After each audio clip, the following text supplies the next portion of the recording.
To check warranty on the Google Pixel 9 Pro or 9 Pro XL, we will first open up our browser and we'll Google for Check Warranty Google.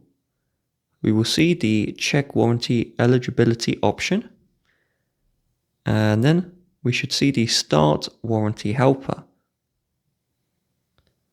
We will then make sure that we are signed in with the same email that we are using on our phone. So in my case, I'm already signed in, so I'll select Confirm.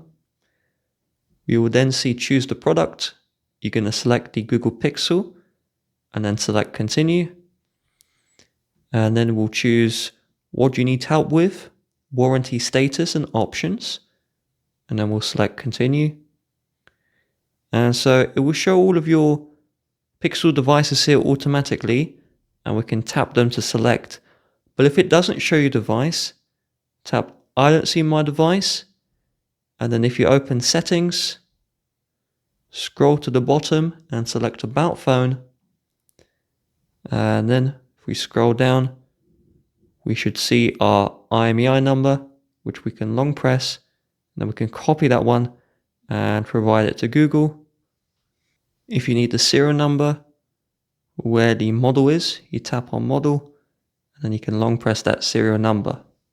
So once your device is selected, you can see the warranty start date, the warranty expiration date, and the return window. This thing is glitched, like I can still return my phone, but you can see how much months left and your exact device model.